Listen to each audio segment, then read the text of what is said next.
Majelis Kehormatan Mahkamah Konstitusi atau MKMK akan memutuskan sidang etik terhadap Ketua MK Anwar Usman terkait dengan putusan MK soal usia minimum Capres-Cawapres. Menurut rencana, putusan etik akan dibacakan pada hari ini. Hari ini, Saudara, MKMK telah menggelar kemarin, Saudara, MKMK ini sudah menggelar rapat tertutup untuk merundingkan isi putusan yang akan dibacakan pada hari ini. Majelis Kehormatan Mahkamah Konstitusi mengklaim telah mencapai kesimpulan. Sebelumnya, Ketua MKMK Jimli Asidiki menyebut draft putusan sudah disiapkan, namun isi rinciannya masih dirundingkan.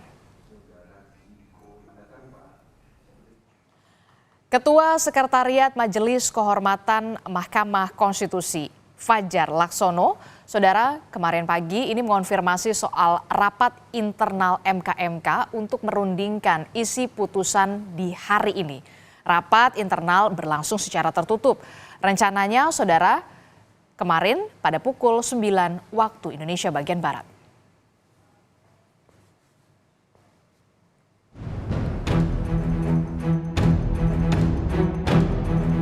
Majelis Kehormatan Mahkamah Konstitusi akan membacakan putusan etik terhadap Ketua MK Anwar Usman dan hakim lain terkait batas usia Capres dan Cawapres.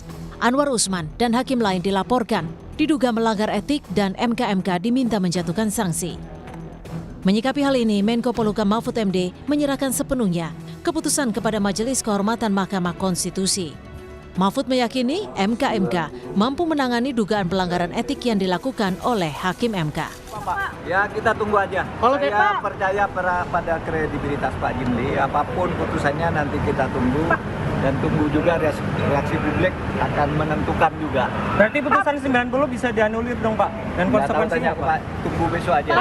Sebelumnya putusan MK soal batas usia Capres-Cawapres yakni seorang kepala daerah terpilih dalam pilkada yang belum berusia 40 tahun dapat didaftarkan sebagai Capres-Cawapres menuai kontroversi. Atas putusan tersebut, Ketua MK Anwar Usman dan hakim lain dilaporkan ke Majelis Kehormatan MK.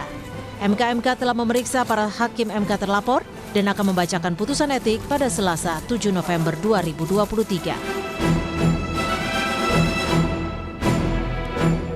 Lalu bagaimana dengan jelang putusan MKMK tentang dugaan pelanggaran etik hakim MK? Kita sudah terhubung dengan jurnalis Kompas TV, sudah ada Tifal Solesa di Gedung MK Jakarta. Selamat pagi Tifal. Tifal, kita betul-betul menanti putusannya Majelis Kehormatan Mahkamah Konstitusi. Jadi pukul berapa akan dimulai dan tahapannya akan seperti apa?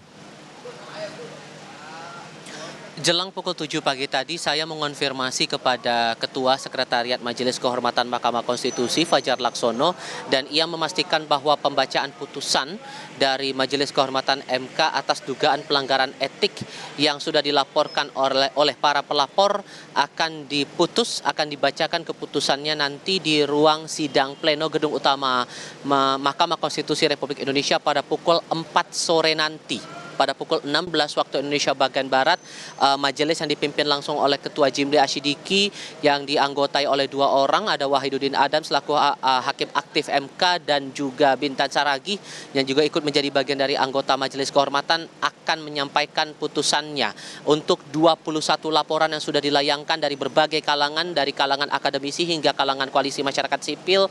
Ini nantinya akan disampaikan apakah dugaan pelanggaran etik ini terbukti atau tidak. Bila pun terbukti, apa bentuk sanksi yang akan dijatuhkan.